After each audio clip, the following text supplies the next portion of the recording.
तो hello guys, कैसे आप सब लोग। मैं जब कि एक्सप्लेन करने वाला हूँ काइजू नंबर 8 का एपिसोड 10। तो चलिए स्टार्ट करते हैं। तो हम देखते हैं कि वो काइजू बहुत ज़्यादा बड़ा हो चुका होता है और उसका फोर्टीट्यूड 9.0 हो चुका होता है। तो वहीं पर कानूमी कहने लगते हैं कि खुशिनो तुम इसके साथ और नहीं लड़ सकते और तुम्हें वहीं से हटना होगा। लेकिन खुशिनो कहने लगता है अगर मैं यहीं से हट गया तो मतलब यहीं पर और कोई नहीं है और ये पर धमाके मचा देगा, यानी हलचल मचा देगा।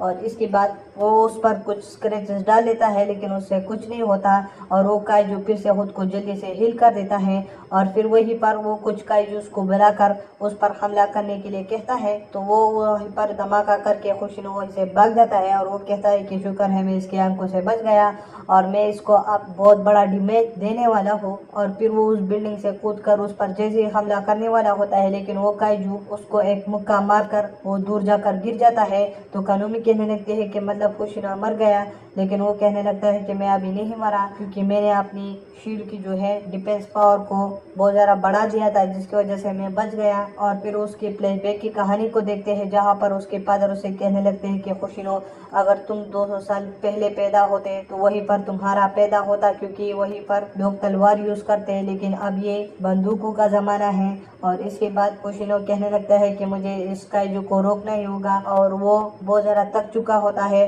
तो वो कहता है कि मैं और नहीं लड़ सकता लेकिन मुझे अपना जान दांव पर लगाकर फिर भी लड़ना होगा। और फिर हम उसके फ्लैशबैक की कहानी को देखते हैं जहाँ पर उसके फादर उसे कहने लगते हैं कि तुम्हारा गन के मामले में जो है कॉम्बैट एनर्जी बहुत ज़्यादा कम है और ब्लेड के मामले में ज़्यादा है, लेकिन इस ज़माने में कोई ब्लेड यूज़ नहीं करता। और फिर हम उसको एक डिफेंस फोर्स ऑफिस पर देखते हैं जहाँ पर उसे एक आदमी कहने लगता है कि तुम यहाँ पर कुछ भी नहीं हो क्योंकि यहाँ पर हर साल बहुत बड़े काजू देखते हैं जिसको तुम हैंडल नहीं कर सकते। और फिर वो आखिर में मीना के पास चला जाता है और उसे कहता है कि तुम मुझको अपनी टीम में लोगे। तो मीना कहने लगते हैं कि तुम ब्लेड यूज़ करते हो और मुझे इस आदमी की ज़रूरत है क्योंकि तुम मेरे लिए रास्ता ढूंढोगे। तो वो बहुत ज़्यादा हैरान हो जाता है और वो कहता है कि बाकी टीम मुझको नहीं ले रहे और ये ले रही है। और इसके बाद वो कहने लगता है कि मैं तो बस उसके लिए रास्ता बनाऊंगा और बाकी उसका काम है। और फिर वो उस काजू पर जैसे ही हमला करने वाला होता है लेकिन वो काजू उसको पकड़ लेता है और वहीं पर काका कहने लगता है कि मुझे खुद को ट्रांसफर करना होगा। इचिकावा कहने लगता है कि रुको मत करो, लेकिन फिर वहीं पर मीना की आवाज़ आती है और वो कहने लगती है कि तुम सब लोगों ने अच्छा काम किया और बाकी सब मुझ पर छोड़ो। तो फिर वहीं पर वो उस काइजू का एक हाथ उड़ा देता है जिसकी वजह से खुशिनो बच जाता है और फिर वो उस पर दूसरा हमला कर देता है लेकिन वो फिर से बच जाता है। तो वहीं पर कानूमी कहने लगते हैं कि इसका कोर इसकी पीठ के अंदर है। और फिर वहीं पर खुशिनो उस काइजू पर हमले करने के लिए चले जाता है। तो कानूमी कहने लगते हैं कि तुम्हारा सूट ओवर हीट हो चुका है और तुम और नहीं लड़ सकते। और वहीं पर किकुरु भी आ जाती है। तो खुशिनो से कहने लगती है कि मैं इसके हार्ट शीट पर हमला करता हूँ और बाद में तुम हमला करना। जिसके बाद उसके हार्ट शीट पर हमला करके किकुरु उसके अंदर हमला करती है जिसकी वजह से वो कामयाब हो जाते हैं। और खुशिनो कहने लगता है कि हम जितना हो सके इसको खुलने से रोकते हैं क्योंकि इसकी वजह से मीना इस पर आसानी से निशाना लगा सकती है। और फिर मीना उस पर एक निशाना लगा देते हैं जिसकी वजह से उसका कोर दिखने लगता है। और फिर वहीं पर कानूमी कहने लगते हैं कि तुम अपना आखिरी शॉट दे सकते हो।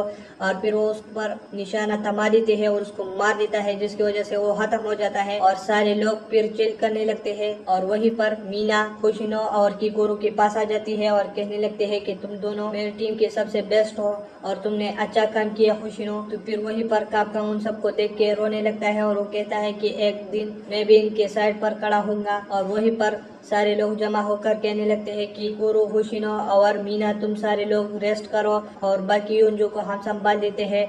लेकिन वहीं पर मीना का टाइगर चिल्लाने लगता है यानी दहाड़ने लगता है। तो फिर हम ऊपर देखते हैं जहाँ पर वो सारे यूजो इकट्ठा होकर एक न्यूक्लियर बम बना रहे थे। तो फिर हुशिनो कहने लगता है कि मतलब ये तो पड़ गया तो मतलब हम सब लोग नहीं बचेंगे। तो वो सारे लोग फायर करने लगते हैं। तो वो कहने लगता है कि फायर मत करो, इसकी वजह से ये पड़ भी सकता है। और फिर वहीं पर कापका बहुत ही झिझक के कहने लगता है कि मुझे अब भी अपना बेस्ट देना होगा। तो होशिनो कहने लगता है कि तुम इसमें कुछ नहीं कर सकते, लेकिन रुको ये इतना तेज क्यों भाग रहा है और ये कैसे भाग सकता है, इसकी कॉम्बैट एनर्जी तो 1% है और ये कैसे ऐसा तेज भाग रहा है। और फिर वो काइजू नंबर 8 में बदल जाता है। तो होशिनो कहने लगता है कि मैंने इसको नजरअंदाज किया और ये तो काइजू नंबर 8 है। तो वहीं पर कानूमी कहने लगती है कि यहाँ पर एक काइजू है जिसका 42.9.8 है। तो इसके बाद काका कहने लगता है कि मुझे माफ करो तुम सब लोग और मुझे इस चीज को अब खत्म ही करना होगा। और फिर वो गरीबों की तरह उड़कर उस बम को जमीन से बहुत दूर पहुंचा देता है और फिर खुद नीचे आ जाता है। वो बम तो फट जाता है लेकिन कुछ नुकसान नहीं हो जाता, थोड़ा थोड़ा सा हो जाता है। और फिर वहीं पर काका कहने लगता है कि मैंने आखिर में एक धमाकेदार काम किया। और वहीं पर मीना कहने लगते हैं कि काका यानी मीन काइजू नंबर 8 तुम खुद को हमारे हवाले कर दो और तुमको हम अरेस्ट करते हैं। और यहीं पर ये एपिसोड खत्म हो जाता है। तब तक के लिए अगर आप मेरे चैनल पर नहीं हो तो मेरे चैनल को सब्सक्राइब करें और वीडियो देखने के लिए